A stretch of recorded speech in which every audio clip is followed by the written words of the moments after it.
Hello and welcome to the We're Not From Hollywood podcast. I'm Brandon Rhiness, Hi, I'm Faizel Janmohamed.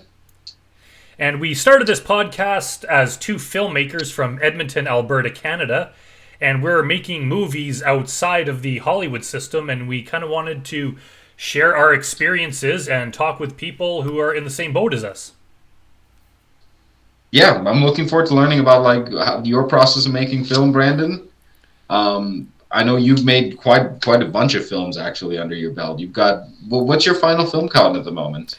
I lost count a long time ago. I remember when I first started, like especially with screenwriting, once I got my first kind of couple credits, every time I would pitch something to a new producer, I'd be like, you know what, I got 3 films made or what, and then I was like, I got 4, and now it's like 50 some. So usually, like when I do other podcast interviews, when they have me on as a guest, usually they'll tell me they'll ask a similar question. I'll be like, I'm not sure, and they'll be like, it's 51, and I'm like, holy crap. um, Not all of them are films I made myself. I have a lot more writing credits, but I've done a lot. I've always, ever since I was a kid, that was always my thing. Where, like, I wouldn't say I go for quantity over quality because I try to make everything good. But I am a storyteller, and I would partly lose my mind or something if I just spent 10 years making one really awesome, expensive project. I would rather just get stuff made that I'm happy with, that everyone seems to like. And, it's like if you're a filmmaker, if you're a creative person, like you have some sort of drive in you to do it a lot. Like, if you're a musician and your dream is to be a musician, you're not going to record one song and then just not do it anymore. Like, you're going to want to do it over and over and over again. And, you have that drive inside of you. So, yeah, I have a lot of credits and stuff that I've worked on. And at some point in the journey, I met you.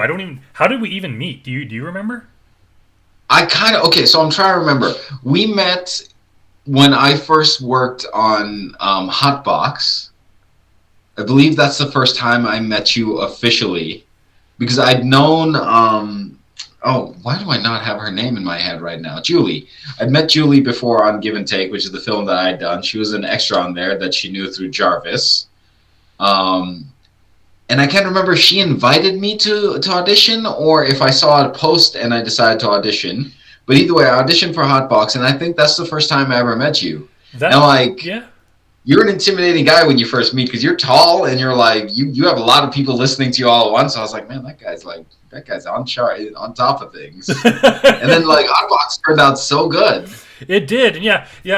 For anyone that's watched Hotbox, Faizel plays the bass player guy that quits the band, and the rest of his band makes fun of him, which is funny because so many people, when they reference the movie, they reference that scene, and it's like, as a bass player myself, I always kind of like lovingly rip on bass players. There's even a part you'll see in Grotesque 2 when that comes out, my new movie. There's a part where we kind of rip on bass players a bit. But yeah, it's funny because you're kind of one of those people that I don't even remember how we met. It's just somehow you were there one day and then never left. You're just like, I just kind of hang around. yeah, you're just kind of somehow in, and a lot of it, I don't remember ever like reaching out to you for things.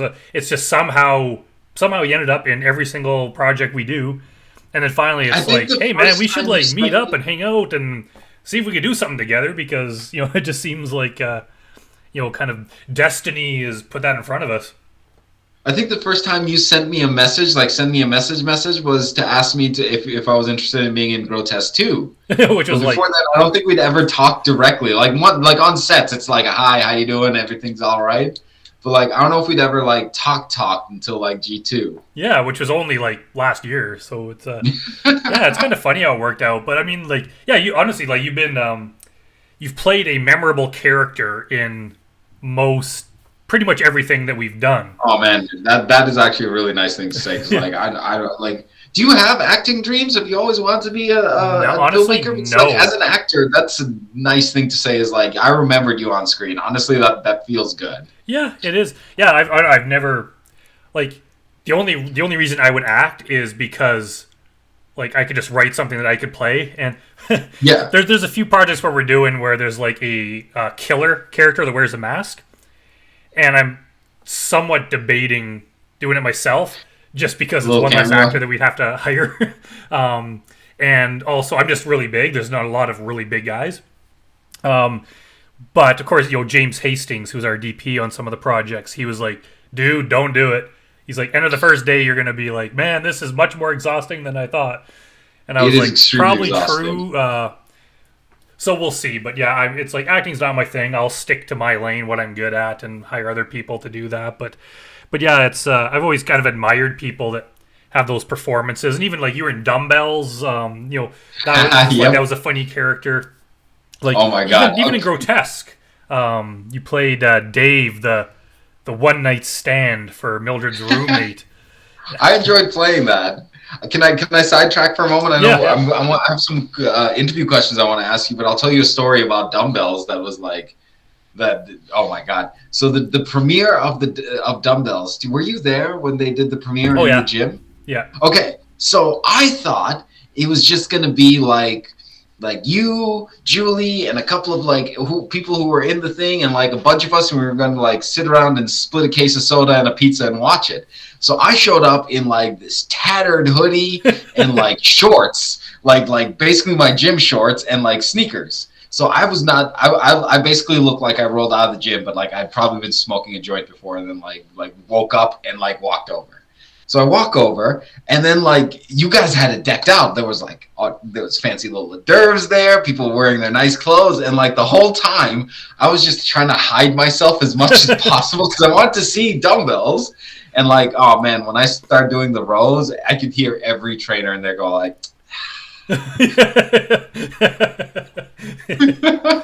Yeah, like he's doing it wrong. and that was funny because that was And like, that was right on the cusp of COVID. I remember yep, that day they'd announced like they'd put like some sort of limit of 200 people on gatherings. I remember it was like, oh shit, they this is getting did. real. So that was I'm like the pretty sure that's last part of why I time was we had like, a it's probably. crowd. I'm pretty sure that's why part of it was why I was like, well, this isn't gonna be too huge. So like, as soon as Dumbbells finished, I was like, just like trying to creep away, and people kept like recognizing me and saying, "Hey, how you doing?" And I was like, "Hey, how you doing?" But like the whole time, I'm like, I gotta creep away so nobody sees me looking like this. It's like, oh, a homeless guy wandered in off the street. Basically, Yeah, for anyone that hasn't seen Dumbbells, it was actually written and created and produced by Julie Whalen, who's my co-producer on Hotbox and Grotesque movies and a bunch of other things. she's the funniest part of Hotbox. I would say, Yeah, like, I think personally, she steals the show so much. yeah. If anytime Julie's playing a bully, like she steals the show. And quite honestly, anytime where she's playing the opposite of that, like in Hotbox, she steals the show too. So it's Yeah, whatever end of the spectrum she's on. But yeah, that was one of the few times that I've directed something that I didn't write myself. I think I've only done that like maybe twice or maybe who three wrote times. Hotbox? Hotbox, I wrote and directed it. Oh, sorry. Dumbbells was the one that Julie wrote, and then Yeah, you she directed. wrote. I think I might have done like a polish on the script or something, but that was all her. So Do you yeah. remember being in that gym, like with the lights going and like people were starting to work out, so things were getting like really sweaty and hot in that gym?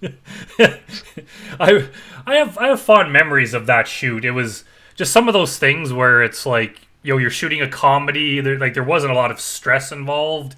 No. It was Everybody all was in having a like good one time. building. It was all in one gym. There was no having to move 200 people from one location to the next. It was No. Yeah, you're all there. You're all just kind of chilling, and then like I said, some of the actors moved towards that one corner where everybody started working out, and then like the heat in that room just kept getting oh higher, which is great. I didn't mind it because I'm from a hot climate. I enjoy that stuff. But like, man, I do. I remember being like, this is like the hottest set I worked on. Like in terms of because everybody there was a trainer too, right? yeah. Like most of the actors on there were trainers. Yeah, I guess they were either trainers or people that were active gym users. So like in terms of attractiveness and in terms of heat in the room, it was just the hottest set I've ever been on. Yeah, I remember. Do you remember when Marla hurt herself with the ball? Yeah, they were I like do. I can't remember I was in another room. We were directing some other scene, and apparently her and someone they were trying to find which ball had like the best bounce, and somehow she bounced it and it like came up and hit her in the jaw. Oh And my god, I don't remember that. yeah, and people were like, "Yo, are you okay?" And she was kind of like, "Oh, like like it did something to her." We're like, "Are you gonna be okay?" She's like, "Yeah, I'm fine." And so we were starting to shoot her scenes, and then she's like, "Oh, my face is starting to feel a bit numb." And we're like, oh shit, are you okay? She's like, yeah, I'm fine. And then a few minutes later, she's like, I can't hear anything out of my left ear. And Oh we're like, oh no. shit, okay, like you got to get get to the hospital. So she went to the hospital. She was totally fine in the end, but I mean, yeah. we had a bit of a scare there. And That's yeah, so terrifying. Like, yeah, especially the that's jaw area, like that would ring your bell really good. but it shows too, like actors, especially in our neck of the woods where we're not making millions of dollars, just how like they're such troopers. Like it's like You people are want to do injured and it. they still want to continue, and it's like no man, like if you're hurt, like this is not worth your health or safety for. But people just like they will go through like the worst things ever just you know just to be in the movie. That's how much like they care about the project. So obviously like safety comes before anything, but I just find like everyone we work with, they just like they're so dedicated to it. Well, I think that's part of like you said, because we're in the bracket that we're in, where we're not making the millions of dollars. Like it's the sometimes I think it's the only like ventilation or vents that like artistic people have to get involved in things like this. Like it's very hard to get involved with film in general. I was gonna ask you like before we delve into it how you got started, like because you said you'd been working on it from a long time for a young age, but pardon me, it's very hard to get involved with film and then to like consistently keep doing it Yeah. is also like pretty difficult. Yeah, absolutely. Like it's kind of you could kind of see like it's one of those things where it's like everyone thinks they want to be involved, and there's a lot of Yeah. people that they'll come on for one movie and all of a sudden they realize like it's not all glory. It's like it's a lot of Nope. hard, and they just kind of fall by the wayside. And then there's the other Because it is people a like lot of hard you, work. Julie, Elizabeth. Like there's that core group of people we have that will go through hell together, and then be like, okay, let's do this again like in a few months. Um, and those are the people that I kind of I make sure are very close to me and work on all the projects. It's like these people that it's like we're in this for real, and even if we never made a damn cent at it, would still continue doing it in some capacity. So that's what I kind of love about our team. Yeah, well, you just accumulate those people that think on that same level, and then you just keep, you keep moving, and you build an empire like you have. Oh, good. I'll pivot a little bit, and I don't know, you probably have been asked this a million times, but like, you mentioned you always wanted to be a filmmaker. Do you remember the specific moment where you're like, this is for me? Oh, absolutely. It like well, I started writing like ever since I was like very very young. Like I remember I was probably I don't know how old like a kid is when they start to write, but like Mhm. however old that is, like I was writing, Did, and I did remember I anything used to write inspire you, or did you just start like spitting out stories? to start spitting out stories. I remember like I'd write these Star Wars stories, but it was like at some point it kind of transitioned from that to creating my own stuff. And I was in grade 4, and I had a dream one night that I got kidnapped, and then I was being held in this skyscraper, and then I had to escape. And the dream like it wasn't enough for a full story, but it was an idea. So I wrote the story down, and I remember I was like in class. I don't know if you used to do that with you put your textbook up to pretend you're working, but it's actually to hide what you're doing. So I'm Yep. sitting there like writing the story, watching the teacher, and then she'd come by and I'd go back to my work or whatever. And, but I finally finished this story, and then I asked the English teacher if I could read it to the class. And other than just a few friends I've known, I'd never shared anything publicly. But I read it to Mm-hmm. the class, and when I was done, like the entire class like burst out in like applause, and I was like, "Holy shit!" Because I mean, I Oh, was that's awesome. far from a popular kid, so that kind of attention was like revolutionary.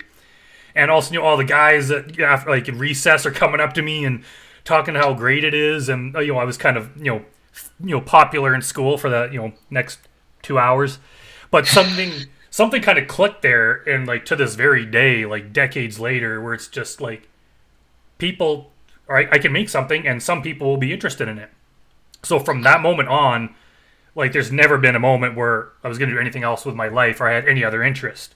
That's how it started. And then of course, like I went to college, I went to Nate, and I wasn't mature enough, and my partying ways, we'll say, kind of led me down a very dark path.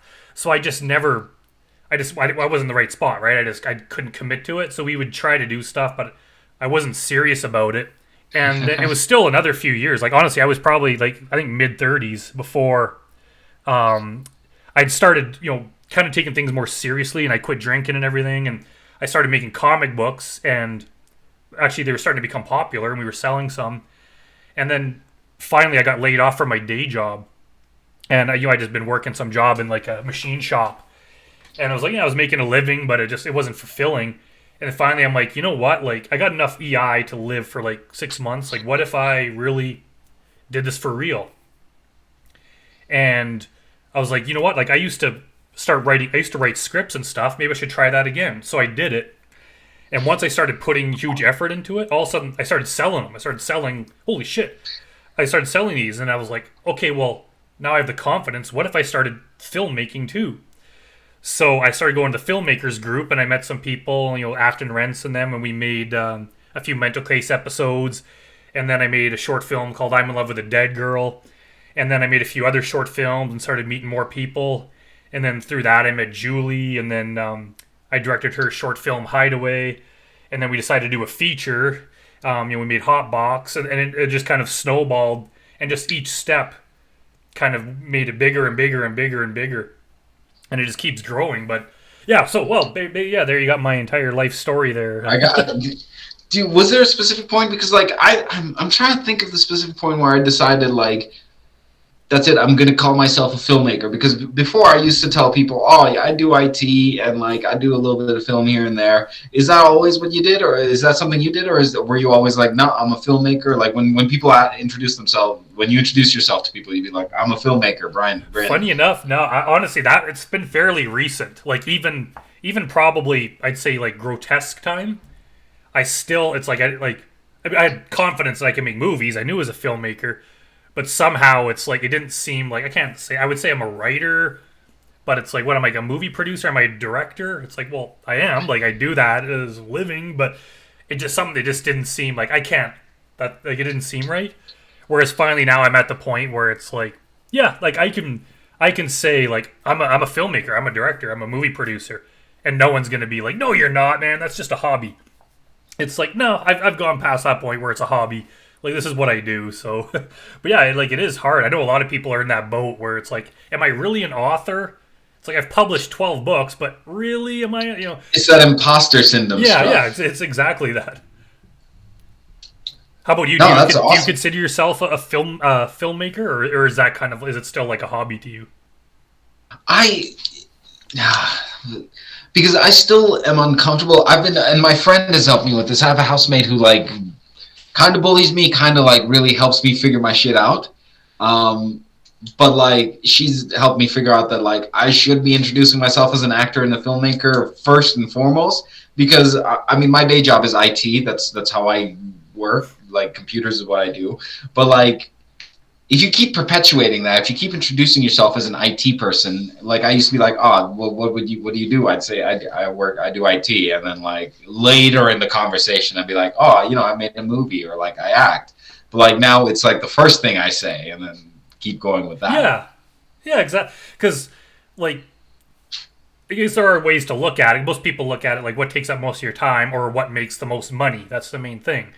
But it's like, really, it's like, well, what do you identify as? It's like I see you, like, Faizel's an actor and a filmmaker. He's got a day job, he's got to, pay his rent or whatever. But, but that's like the backup thing that barely counts, right? Like, his main thing is what he wants to be, and that's such a better way to look at it, because that what do you want to be what remembered brings as? People joy.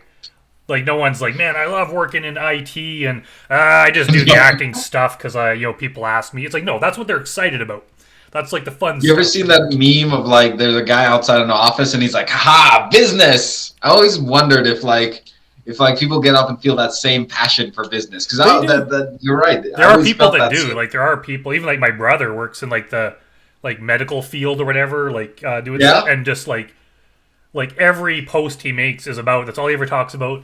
But it's just like, he just absolutely loves, like, to him, acting would be like not even worth his time to discuss, right? It has no interest in it. But that part of the business, like, there are people, that are so into the most weird things that are boring as hell to everyone else.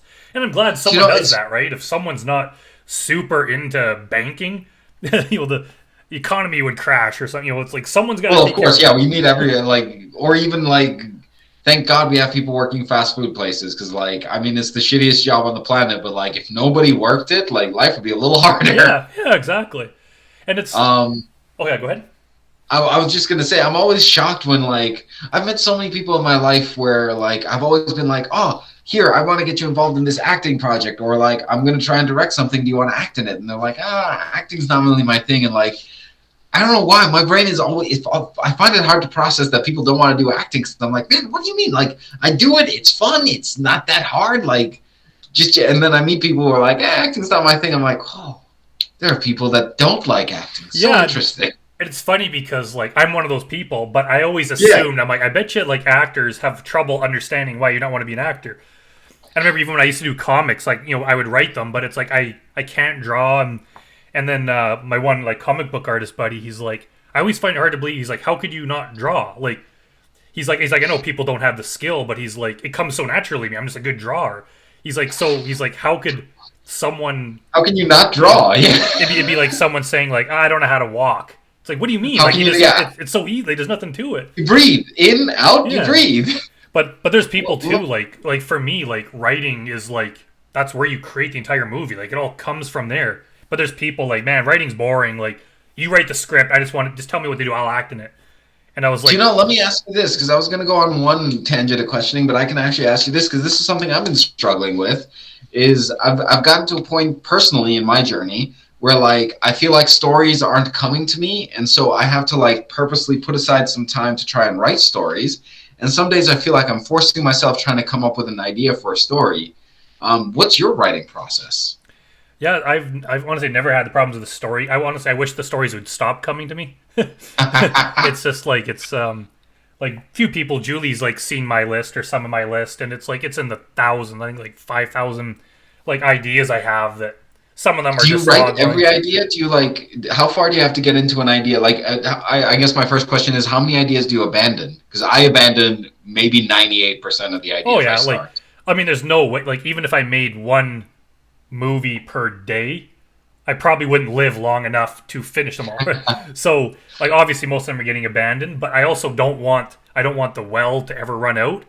But that's where Grotesque came from my list. When it came time, I was like, you know what? I want to write a horror, and that was on my list. Is like a woman gets disfigured and goes on a killing spree. So I was like, okay, that sounds cool. I'll take that and start developing it further, and then it turned into what it turned into. Oh, that's so awesome. I love that. That's something I'm super jealous of because like I said, it's hard to like sit down and source an idea for me and I have to like agonize and build over it. Let me change tact a little bit over here because you mentioned that you play bass, and I've always wanted to ask you about this. And like in our pre-podcast meeting, you also mentioned that you weren't like super passionate about music. So those are two things that I'm curious about. Is A, how did you start playing bass, and like was it like a fill out an extracurriculars thing, or were you into music and now you've kind of like gotten out of music? I've always been like into music a certain degree. It's just like it's kind of like same with sports. It's like I kind of like sports. It's just I can't Mhm. be into too many things that would take my time away from the main thing I'm into. Fair enough. So if all of a sudden I'm like, I'm watching sports every night and the music, well, then it's like something's got to give, right? So it's like, okay, it's going to be like 80, 90% like movies and stuff, and the rest can be filled with whatever. So, like I played guitar when I was really young, but I just, it's probably been, 8 years or so. I just kind of, I wanted something, another extracurricular activity because my life can't be all movies, right? So I was like, I should just learn a skill, teach myself. So, so I just watch videos and sign up for some course and just like practice myself, and I'm getting decent at it. And honestly, I'll probably never play in a band and don't really care to, but I just like doing Right. something that I could do on my own and get better at. Would you ever score your own films? Like not to do so much lead playing in a band, but like score something for your film? I theoretically I could, I would. I don't think I'm at that point. I just like I'm not that good of a musician. Like I could probably use some sort of AI thing to like make, but it kind of consider that cheating a bit. I just Fair enough. So I gotta ask you something with give and take. And I don't want to put you on the spot, but my movies tend to come out very quickly. Give and Take took a long freaking time to come out. Was there a reason? I'm not like knocking it. Like I watched it. It's a really cool No, no, movie. no. It's awesome. But Like, was there a reason it just took so long? Oh man. Well, it's a little bit of a long story, but I'll get into a little bit. I have so many mixed feelings towards Give and Take because it's one of the first things I ever did as a director. Like, it's literally, I made one short film and I made Give and Take, so I learned a lot during that process.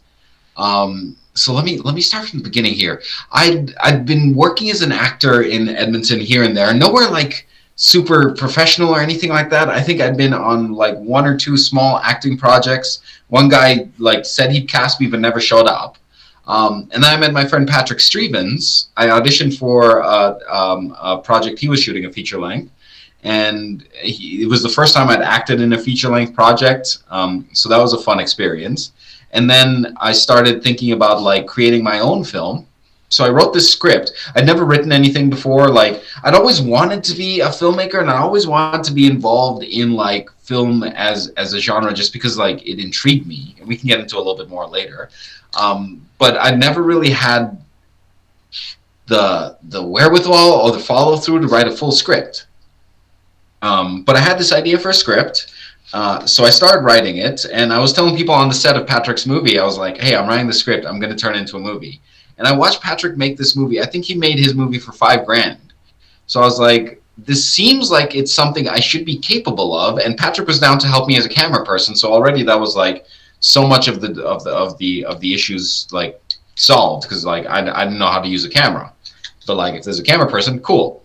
And this was around the time that Canada started like talking about legalizing pot. So I was watching that. I'd watched what happened in Colorado, and they legalized pot, and people had started making money hand over fist at that. So when they started talking about it here, the first thing I did is I went and I bought a bunch of stocks in companies that were like either medical marijuana or like prepping for recreational marijuana. And as they started talking about legalizing it more, those stocks started like picking up a little bit, and then I made a decent enough payout out of them that I had this chunk of money, and I had a script, I had a camera person. I was like, all right, let's make this movie. So then I met Jarvis, and we started producing this film, Give and Take, that I had this. So this is one of the mistakes that I made, and I guess this is what part of like the benefit of doing the podcast is like learning from those mistakes to a certain degree. If you're listening to it, please listen to me. Whatever amount of prep that you think you've done on your first film, it's not enough. I don't know how you feel about this, Brandon, because I know you make movies pretty quickly, but like whatever amount of prep you think you've done, it's not even close to enough.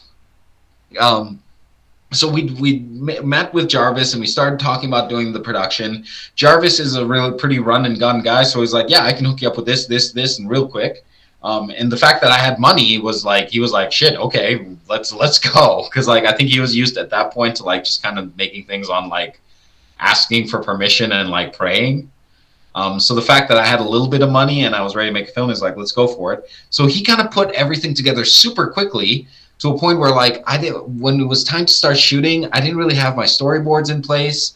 I had a vision of what I wanted, but I didn't have the language per se to communicate that vision to other people. So we started filming way too quickly for me to get used to it.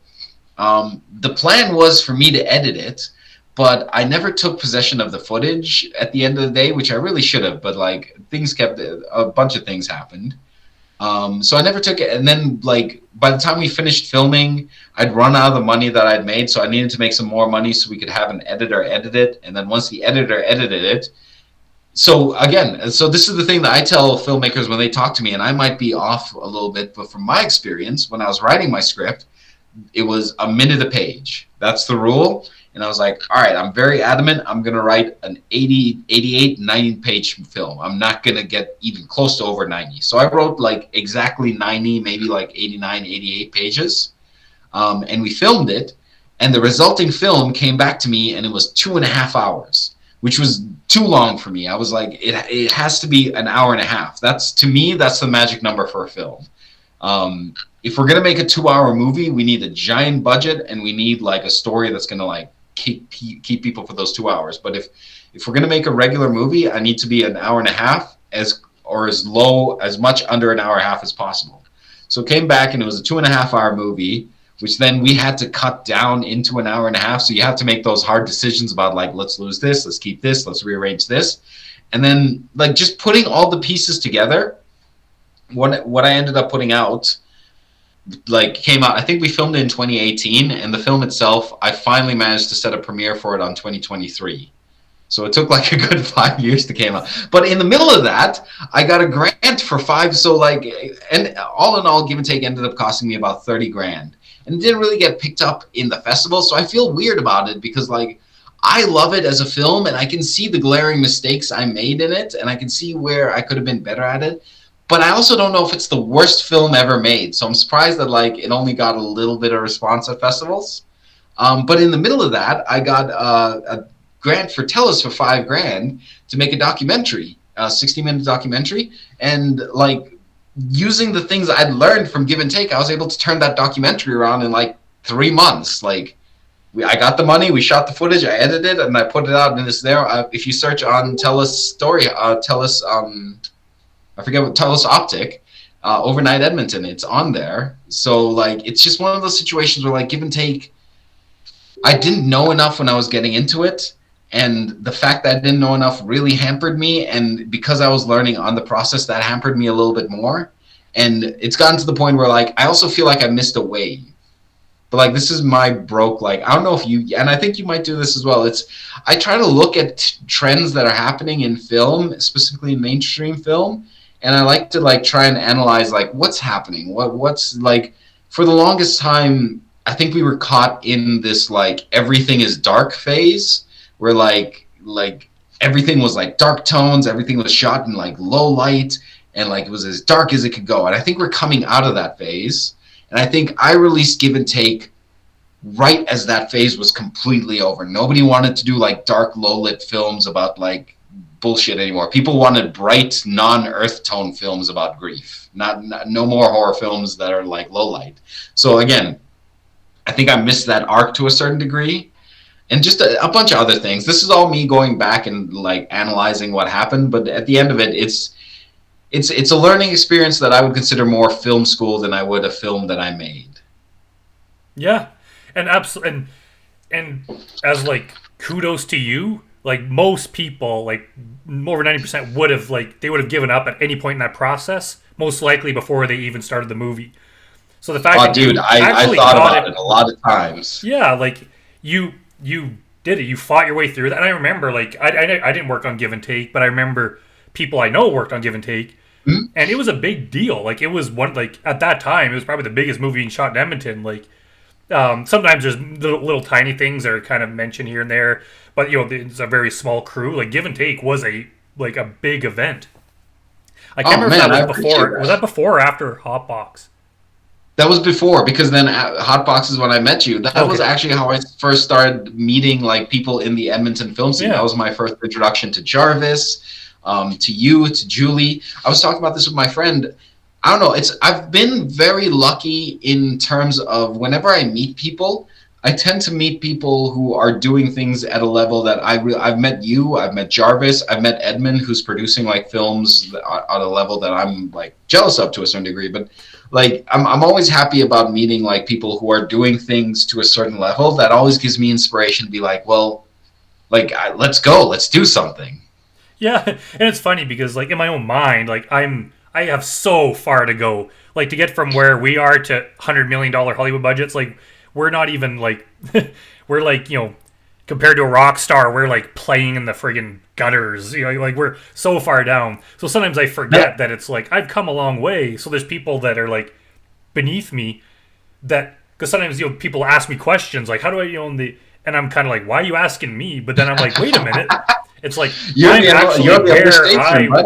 I'm where like say 6 years ago, like I'm where I would look up to.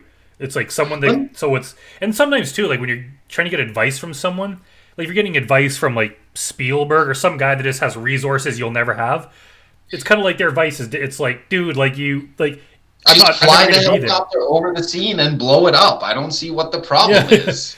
So it's kind of nice to have someone that's just like 2 steps ahead, where it's like, how do I get there? And it's like, I'll tell it. I've even had people that are like, man, you should like write a course, like sell an online course of how to do. I'm like, no, man, I'm like, if you want to know, I'll just tell you. Like I've done a lot of these podcasts where it's like, I'll tell you anything you want to know. I'm not going to charge you money for it. But it's kind of like what it comes down to, honestly, is just like is actually doing it. Because most people, they're like, I need the money, I need all this, I got to wait till the conditions are right.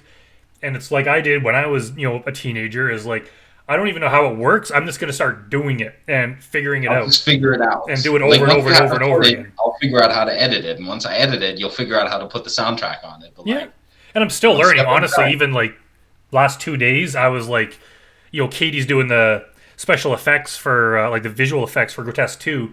But she's super busy and, she's working on it. And so for some of the simple ones, I'm like, just a green screen. So I'm like, I've never done that before. So I'm like, I'll watch a YouTube video on how to do that. And I'm like, holy shit, I just did. So I'm still learning things that I should have learned 20 years ago. Whatever. But, some people laugh at that and be like, that's like the simplest visual effect to do. And it's like, well, not for me. It took a whole afternoon trying to figure out how to do it. But honestly, to those people, I say bite my ass. Because, like, yeah, I agree with you. Like, and I think this is something that maybe you and I have in common is, like, I don't necessarily know how to do all the things. But, like, give me an afternoon. I'll figure it out. And I feel like that's the same way with you where, you're not afraid to try something and, like, maybe fail at it 2 or 3 times because in the end, it's something that can be figured out. Yeah, it's one of those things where, like, the hardest part is, like, diving in and doing it.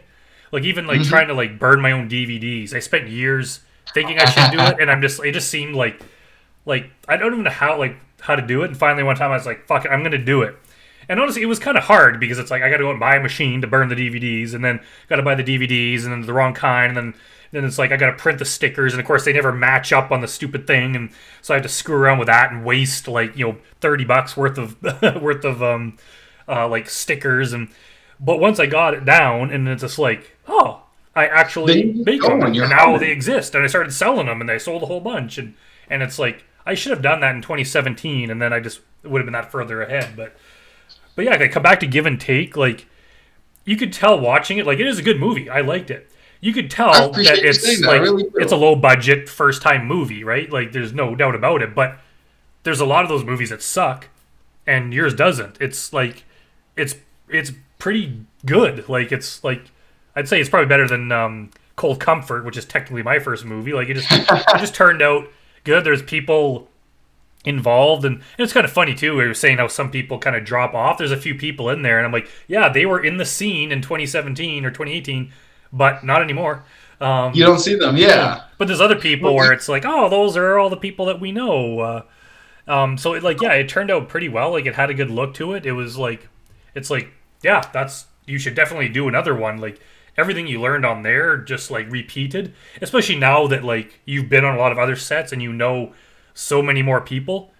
It's like bring in a few of those people and just kind of like up the game a little bit, and Buddy, that's exactly what I needed to hear, because I got a script I've been agonizing over, and it's the same things that we always go through as filmmakers. We're like, is the script good enough? Do I need to rewrite it? I need money to film it.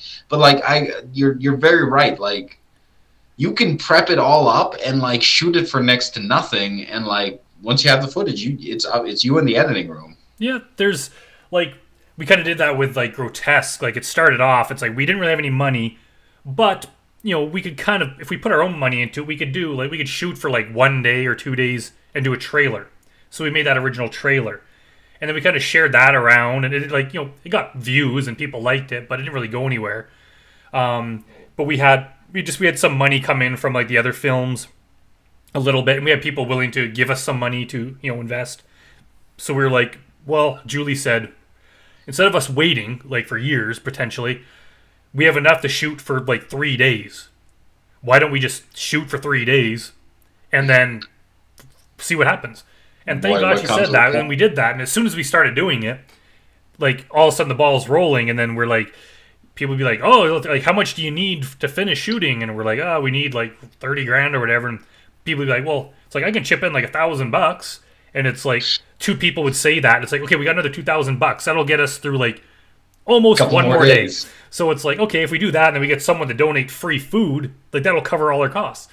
So we do like one more day, and then somehow it's just like one more day, and then It feels and good when it happens like that, and you feel like there's a higher force sometimes where you're like, yeah. shit just keeps working out. And honestly, like we were shooting during COVID, like we shot for one day, and then we had to shut down for like almost a year. Just because Yeah, of 'cause COVID someone would be like, bullshit, right? yeah. And then, of course, it hit winter, Canadian winter, and the movie's in the summer, so we had to wait till spring. And but it just like we just kept fighting it. It's one of those things where it's like once I announce that we're doing a movie, it's like it's happening no matter what. Like it's like somehow I'll get it made, People want to which be is a big involved. commitment. Yeah, it's a big commitment because you know a lot of people are like, "We'll do this movie if we get the money," and years go by and it's like the money's not there, the project's not getting made, no one's benefiting. So if I say like, "Yeah, we're gonna do this project," it's like I'll find a way. Like our team will find a way to make it happen. And I think people kind of gravitate towards that because if you go to like someone with money and you're like, maybe I'm gonna make this thing. Hopefully, if we get the money, it's like they're gonna be like, dude, I don't know if I want to give you $10,000. Whereas if you're like, we're making this thing no matter what, but with the money we'll get it done sooner. People are like, yeah, man, I want to be on that ship. Like I want to be attached to that. And it's like, and it works. It's like, boom, we finished the movie. Hey, guess what? We're making another movie. All of a sudden, they're like, hey, I want to be, and all of a sudden, we're just kind of gathering more people and resources because people want to get on board with this because they see, me and like my team as like people doing cool shit that can get done. So it just starts, it brings in money, it brings in resources. It's like, the universe like finds a way to make things happen. And of course, that builds up the confidence in you more that I can do this no matter what. And it kind of just gets the whole thing rolling. Let me ask you. Let me ask you to mythologize a little bit over here because you touched on it slightly here and there over the course of our discussion, and it's something that always makes me think a lot. So I'll set it up like this. You mentioned like we're not playing giant arenas right now. We're in the tiny little greasy clubs. We're like the little punk rock band. We're playing there. I once heard years and years ago. I'm a music history person. I love music history. I'm always trying to learn more about music history. And I heard years and years ago, either read it or heard it somewhere or something like that like when people are in a scene, very rarely do they realize they're in a scene. Like the punk rock scene that happened in New York, people weren't sitting around in the 77, so whatever years though that years happened. People weren't sitting around being like, man, we're in the punk rock scene. They were doing their individual thing in different parts of the city that then coalesced, and then like 20 years later, we can look back with some hindsight and say like, that was some punk rock stuff happening there. I always wondered the same thing about the Edmonton scene because obviously, like you said, it's changed even over the last 5 years, 6 years, 7 years. Like it's changed drastically from what it first started as. More people have gotten involved. More people have seen it as a viable thing to get involved with. Skinamarink changed the game quite a bit. In 20 years from now, do you think there's going to be an Edmonton scene that's mythologized about? Do you think people are going to look back on Canadian film and look back at the years that we're in here in Edmonton and say, hey, something was happening there? And if you do think that, where do you think your place is? I can tell you where I think your place is, but I'm curious to hear first what you think your place is. I think, it's kind of one of those things where it's like, you need the hindsight. It's kind of like comparing, the 80s to the 90s. Like, you didn't notice it when you were there. It was just life. No. But looking back now, it's like, man, shit from the 80s was drastically different from the 90s. Like, but you have to go through it. Like, when you're in the 2010s, it's like, you're there. But once you get past it, you look back and, hey, things were different. And identify the things. So, like, probably 20 years from now, we'll look back. And, like, right now, it's like, hey, we're all making movies, whatever, But we'll look back, and all of a sudden, it's like, look how it changed from this period to this period. Like, there was a drastic change, not only in the whole scene, but even in the people making stuff. Like Metallica went from thrash to, whatever Load and Reload were. Like, it changes gradually. You just become something different. But I think we'll look back. But like right now, we're in it, and I don't spend a lot of time judging what we are. I spend all my time just trying to get it done. I don't have enough time to reflect on what everyone's doing. Larger themes. But I think. And it's like it's kind of like Seattle in the late 80s, early 90s with grunge, right? It's like here are these 5 bands that all become pretty big, but it's like they probably didn't know they were the same thing. They didn't. They were just playing music at the time. Yeah, and I think I have a very strong feeling that you'll be remembered as like I hope and pray for more mainstream success for you, and I hope that there's like a day when people realize that you're making things that they want to see, like quality things. But I think you'll always have that cult underground status. Like when people look at the Canadian film, they'll always find you there, having made movies that didn't fit in the mainstream mold, but like still found an audience. And I think those are the most enduring ones too, because like the audience you find, I feel like you touch them even more intimately than like a big mainstream movie would, because you're making something that they can relate with on such a personal and like emotional level. Yeah, and I agree. And like honestly, I would love the money. Like I live like it's different. Like, this is my full time job. Like anyone that is an artist person in Edmonton in this business, and the money you make, like try living on that. It's not easy. Like it's an insane amount of work for very little money. So I can't do one movie every 3 years. I have to do like 3 movies per year plus 40 scripts, and yeah, like I have to do that. Otherwise, like I can't pay the freaking groceries, right? Like so I have to. But yeah, it's I would love, obviously, if I could make $100 million in a movie, hell yeah, I would take that job. I'm not gonna Amazing. lie. I would sell out in a second. Yeah. But at the same time, I wouldn't want to be. I would say I would sell out for money, but I wouldn't. I would hate to have to compromise what I'm doing. I'm willing to do that like a bit with my writing, because like I'll write anything. If you pay me, I'll write whatever script you want me to write. Like I've written in so many different genres. It's like whatever, man. If you give me the money, I'll write it. But my films that I make, they're uniquely me. So even if they're in a weird, like a different kind of genre, there's something about it where I think people can kind of recognize it. They could just see me in it. I'm never going to be like chasing the next big thing. I'm never going to, call my movie Amityville something just to like latch onto that name.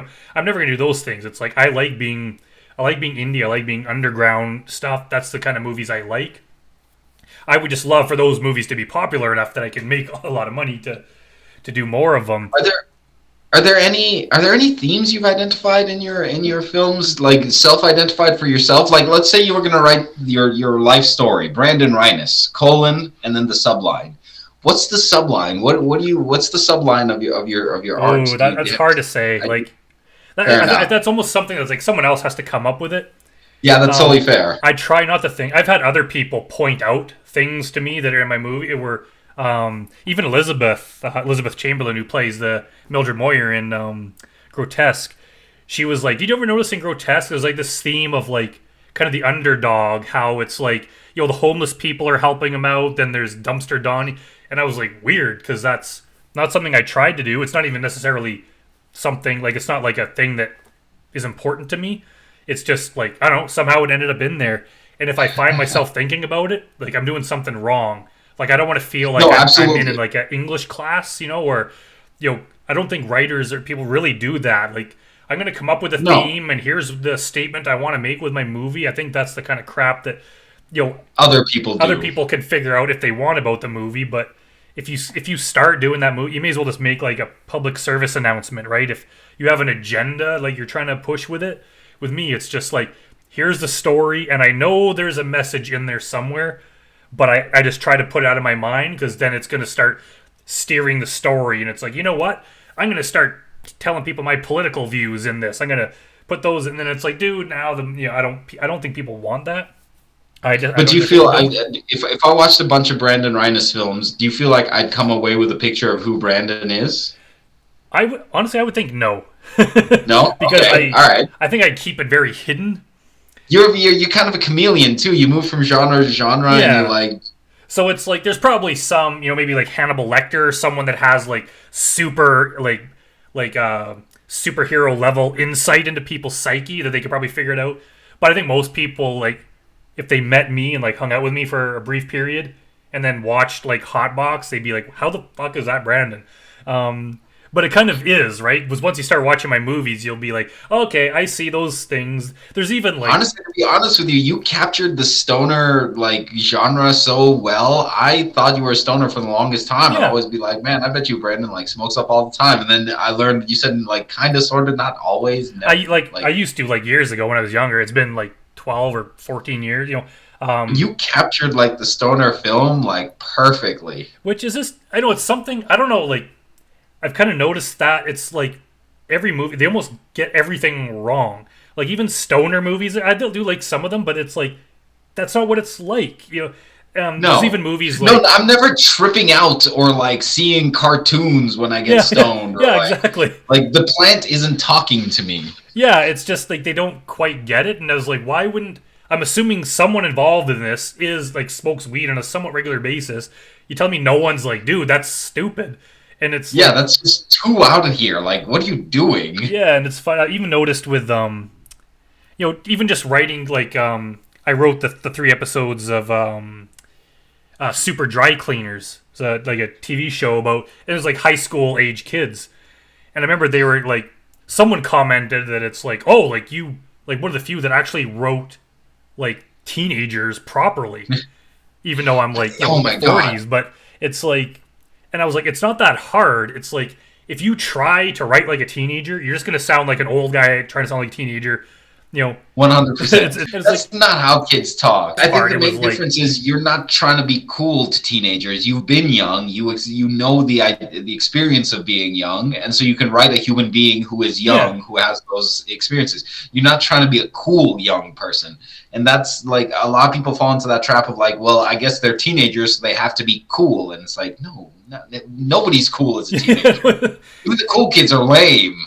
And it's like anytime you treat a character like they're like a caricature, it's like when Americans try to write a Canadian and it's just like cringeworthy. It's like, dude, I don't agree. try to write a Canadian, just write a normal person and have them say they're from Toronto. Like it's just like I wouldn't write a Texan and it's just like, oh my god, it'd be embarrassing to everyone in Texas. It's like, no, I'm just gonna write a normal character, and if you hire someone from Texas so they have the accent, that it's gonna be genuine. But as soon as you try to write something like that, it just it doesn't ring true. I can't remember how we got on the subject, but I can't even. We've gone into some great tangents. We're getting close to an hour here, but I have a couple of questions I wanted to close out yeah, with. yeah, yeah.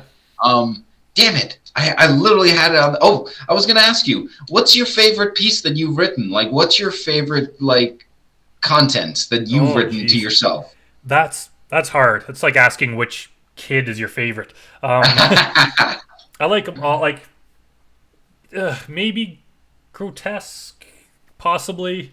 Yeah? I do like. There's a couple unproduced ones. Like I have one called On the Hour, like a horror movie. Elizabeth loves it. There's a few people like that are on my case to get it made, and it's like we're trying to. We actually a producer in Vancouver optioned it a few years back. Apparently, he raised like $2 million. Nice. But then he like died suddenly of a heart attack, and God damn it. with that, like all like I don't know who his contacts were, Everything falls just apart. fell apart. So I got that. That's a very good script. I have a few scripts that like no one's really read yet that are just I'm trying to eventually sell or option or whatever.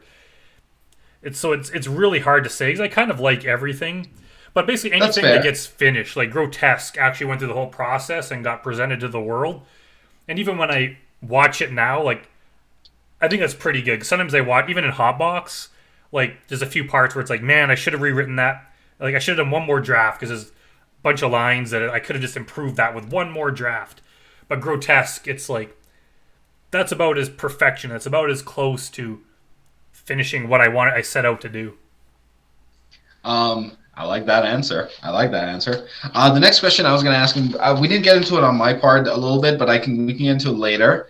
For me, I have a couple of through lines in my career. Like, if I ever get to a point where like people ask me, "What's the movie that like blew your head up and started you on this path?"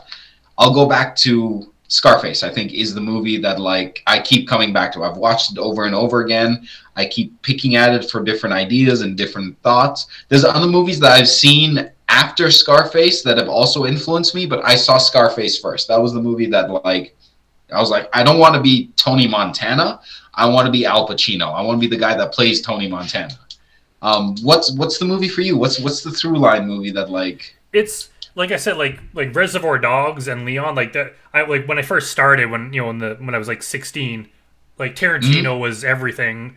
Even Yep. my first scripts were just like Tarantino ripoffs, which is funny because over the years, like I don't even really like him so much anymore. Like No. I just like once I started kind of forging my own path, like all of a sudden his movies are like, yeah, they're pretty good. Like I used to just like I would watch them over and over. I would read the scripts over and over. Like I would read every book about him, and I worshipped him, and then now it's like whatever, he's doing his own thing. It's just my taste is kind of I've just it's kind of like once I'm doing it, I don't look up to people as much. Like I mean, like there's other people that I appreciate, but it's kind of like, yeah, he's doing his thing, I'm doing mine. He's your peer to a certain degree. Kinda. I mean, granted, he's a few steps ahead. He's like all the way over there, but like.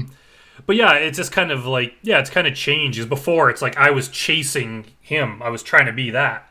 Whereas now, it's like, now I'm more, I want to distance myself and kind of become my own thing. It's not that his like work has gotten worse. It's just No. It's just like I've matured and kind of gone in a different direction. But I'm just movies like I love the movie Heat. It's one of my favorite movies.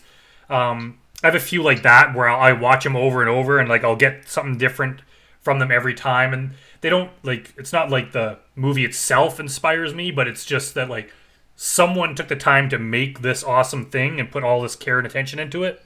I'm going to kind of take that, but put it towards my thing.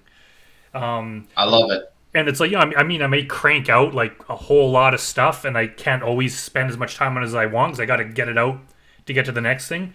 But you'll see, even like today, just like me and Julie going over a scene, and it's like, should we cut that one word out at the beginning? Or it's just like, should we, like we go over every detail that most filmmakers would not, like most non-filmmakers wouldn't understand. But it's like, no, we painstakingly go over it as much as we can to make it as best we can.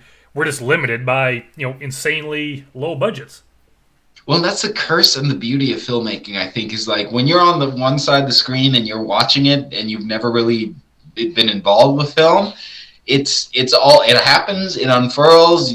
As far as I knew before I started making films, they might as well have filmed the whole thing in one take because like I don't know, like it goes from one thing. But then when you get involved on the other side of things and you start learning how things to come together and stuff like that, there's such an appreciation for how hard. I'm always surprised any movie gets made at all ever, period. Because there's so many things that can go wrong. And that's why like I don't like trash talking like low budget movies because the fact that they finished it. Sometimes I don't mind like sometimes trash talking big Hollywood movies because these are people getting paid insane money that should have, and they should know better. So it's like, so if you make a crappy movie, it's like you guys should have had the talent to not have this suck. It's the boxing thing. Like if you never got inside of a boxing ring, you can't make fun of people who got inside of a boxing ring because you've never had your ass beat. But if you're one of the people that's gone inside of a boxing ring, you then have like the rights to like talk shit. But like nobody who walks into a boxing ring is a pussy. Nobody who makes a movie who like takes something so personal and puts it out for everybody to look at. You can't say anything about that because that's the hardest thing anyone can do, period. Yeah. And I think a lot of people, like even in our kind of circles here up in Canada, like we know people that have like set out, they have a script, they set out to do it, and it either doesn't get done or like it's very common. I've even had some actors in Edmonton tell me that like they've had more movies that they've acted in, that have been shot, that have never been released than they've had released. Because there's a million things that can go wrong. Like just getting it onto the camera is like step 0.5. Yeah. Like you have so much to do after you get it into the camera. Yeah, that's another thing people don't realize. It's like I consider someone even asked me the other day. They're like for the whole process, like what percentage do you consider like writing versus shooting versus post? And like to me, honestly, like I know actors, they see like shooting the movie as like the be all end all. To me, that's just like the little bump in the road you got to get through to do the movie. Yeah. Like actually, I need the footage so that I can like edit the footage and build this thing. The footage is just one tiny building block in this giant vision that like I have. Writing the script and all that. That's like a big deal. Then making the story. Then you got to go and film it. That's just kind of like whatever. Yeah, and then editing. That's where you really make the story. Most people think it's the opposite. They're like, we went out and shot this movie. Done. It's like no. It's finished now. There's so much work to do, and even once the movie's finished. It's like, even then, it's like, well, what do you do with it? Like, throw it on streaming? It'll make pennies, It's like, you have to... That's another thing, yeah. Like, what do you do with your product once it's done? It's so hard to, like, put it out there because, like, and we can get into this now. We can get into this later. Does it kill you when people are watching a movie? Like, it kills me. It kills me every time when we're sitting around and we're watching a movie with some friends or something, and someone pulls their phone out and they're like looking at their phones while they're watching a movie, and I just want to cry because I'm like, fuck, if Al Pacino can't get your attention, how am I gonna get your attention? Yeah, honestly, that pisses me off. It's like, especially if someone did that during my movie, man, I'd be fucking. Oh my god, you gotta leave. Yeah, you can't be in here. And it's like, I used to do that too. It's just like, I'm kind of on this thing now where it's like I'm trying to just like break my connection with my phone. So it's like, if I'm watching a movie, I'm not looking at my phone. If I have work to do or whatever, I'm just, recreation, I'm laying around, I'll do stuff on my phone. If I'm watching a movie, I'm doing that. If I'm reading, I'm doing that. I'm not freaking doing, because then you're not really paying attention to the movie, but you're not really paying attention to the phone. I find it so disrespectful to the filmmaker. Like, and this, I think I developed this after I started like getting involved with film too. But like, it's absolutely disrespectful to the filmmaker to be like on your phone Instagramming while their film is playing. Like, come on, just give him your hour and a half, whatever. And I get it. Like, it's like if the movie's available on streaming and some person I've never met in some other country is watching it, like, whatever, they're probably going to be on their phone, a bunch of them. And some people are gonna watch the movie superficially like that. Some people are gonna watch it and love it so much they're gonna watch it 20 times and dissect every second of it. And I have people that did that with Grotesque. So it's just something you gotta live with. But like, I'm trying to figure out, like, when we're in the theater, I found like there's not really a lot of phone use because it's an experience. No, it's just so taboo. And it's also, it piss off people around you. But also it's like a big screen in a dark room, like your attention is captured a bit more. So I'm going to try to, like, I want to do more screenings like that because, like, I mean, I get, like, streaming services are convenient, but for the filmmakers, they pay absolute shit. You got to fight so hard. Yeah. To make, like, you get paid, like, a penny, sometimes less than a penny per fucking view. Like, it's just, like, it's almost like, what's the point? It's crushing because like you put so much into it. And we just talked about how much goes into making a film and how much effort you have to put into it. And then when you put it out and then someone's like, here's a nickel, kid. It's like, oh, shit. It's like, your movie has 150,000 views. Here's $7. It's like, what? I guess thank you to 150 people, 150,000 people. But it's just like, that monetization gap is one of those ones that's so hard to get over. Yeah, I'm like, for Grotesque 2, we have a different plan because it used to be we would just write on streaming. We want to get in front of people as quickly as possible. Mm-hmm. And in a way, this will lead to a whole other conversation about, the future of film or whatever, but like, streaming it's not going to go away because it exists. It's going to be hard, but something's got to change, and it does in a way cheapen the movies. When you're just thrown on a list of 1,000 other, or more than 1,000 other movies, like 1,000 more a week of people like us that people could click on to watch for free, it kind of cheapens it. Like, I do in a way miss the 90s where it's like, you want to watch a movie, you had to pay for it, like $5. So that means you're definitely going to watch it. You're going to have to appreciate it. You're going to watch fewer movies, which means that like each movie is a bigger deal. Whereas now you can watch 1 million free ones per day. They kind of lose all meaning, and it just cheapens the whole concept. Do you think you're going to see the rise of direct-to-consumer, like the 90s when the straight-to-video scene started popping up, when like people would make movies that go straight to video that you would then rent exclusively on video? Do you think we're going to see the rise of direct-to-consumer streaming? Like a director is going to be like, here's my site, you can stream all my movies, $15 a month, let's go. I don't know. I can't predict it. Because even that is not too far off of Paramount Plus, Disney Plus, and it's just like, man, if you want to watch things, like you have to subscribe to like 17 different streamers. Like, it's just like, it'd be like, hey, you want to watch my stuff? But again, it's like, I'm honestly thinking of doing something like that because people that want to support me would probably not hesitate to do it. And there's other people, there's Patreon people that I support because I like their stuff. It's like, I'll pay $5 a month for that because it's just throwing it out there for everyone to see. It's just like, and honestly, we're making fairly decent money on Grotesque.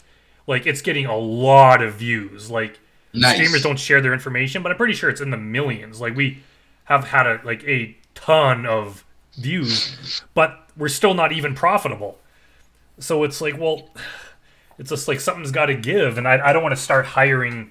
We cast some B-list celebrity be in the movie to try to capture the. But it's like, no, man, I want to make stars of the people in our crowd in Edmonton because we have a lot of talent here.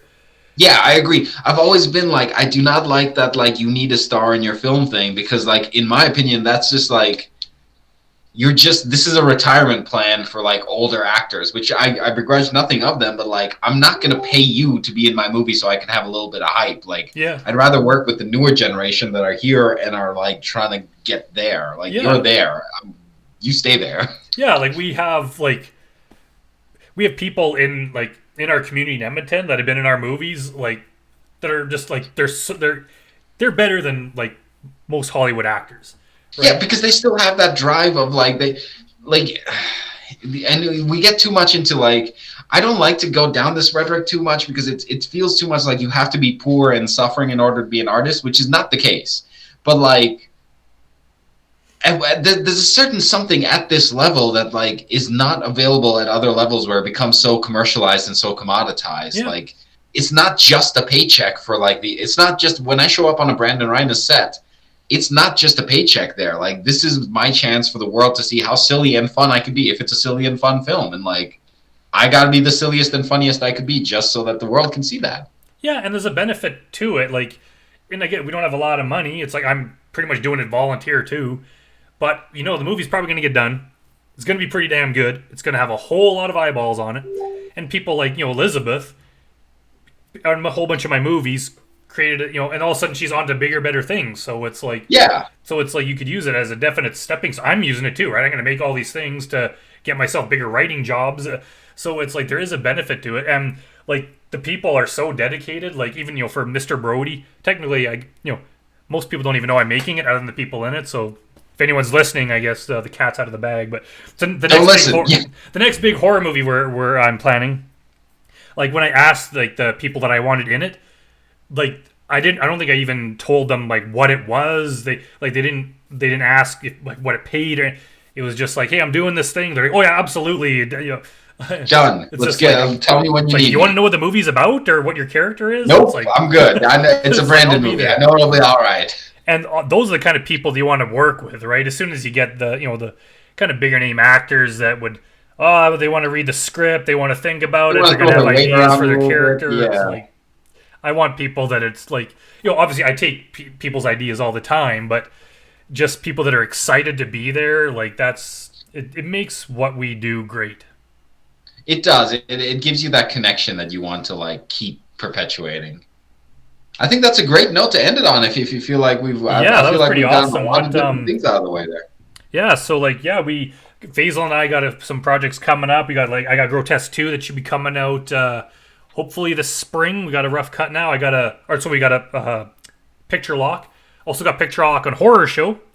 That Faizel was in. We were filming. I love the scene that you sent. It looks so good, man. Some of the kills in that are like, quite honestly, they blow Grotesque out of the water for their insane practical effects, low budget awesomeness. Like they're just great. Next time we get together, I'm gonna have to ask you what your process is to like decide kills, because like you do have some very fun kills. Yeah, this is definitely going to be a good one. And we also got I'm Haunted 2 coming out, which, funny enough, I'm Haunted for whatever reason became my biggest money making film I've made. It was like a throwaway project Elizabeth and I did for fun. And you shot that all on cell phones, right? Yeah, we just shot it all on a phone and on a laptop, and lo and behold, it's like, my most popular movie, funny enough. So I was like, what, if people love it, I'm going to make a second one. And of course now, like, people on YouTube and strangers are like, I'd say like at least a few a week are messaging me, when's I'm Haunted 2 coming out? It's like, whenever I get around to finishing it. I'm trying to finish a bunch of other stuff, but so if you listen to this podcast, just message Brandon and ask him when's I'm Haunted 2 coming out specifically. Just hassle me any hour of the night. Just message me and I'll answer and explain the whole process. Yeah. But yeah, we're going to be working on some exciting stuff too that we've been discussing about, and hopefully we'll be doing more of these. Well, I guess we will be doing more of these interviews, and we'll be talking to some other filmmakers from Edmonton and from beyond Edmonton. So I'm excited. Yeah, I'm looking forward to it. I'm looking forward to doing more of these podcasts. I'm also doing another podcast as well, Press Peanut Sweepings. We're on Apple Podcasts and Google Podcasts. feel free to find us there. It's a little bit more different. We do like more true crime stories. We're about to get into a fun story right in the next episode here, but yeah. Yeah, and where is there anywhere people can watch Give and Take? Give and Take. Right now, you know what? I'm gonna put it on YouTube. You've inspired me today, Brandon. I'm gonna start chopping it up and putting different parts onto YouTube and like trying to like put it back out there a bit again, because I've let it like quietly go away because I've never been sure how to feel about it. But like, it needs to be out there. I'm proud of it as a script. I love my film. Yeah, it turned out very well. Awesome. All right. Well, I will see you when we next chat there, Brandon. All right, bye everyone. Thanks for watching. Take it easy. Bye.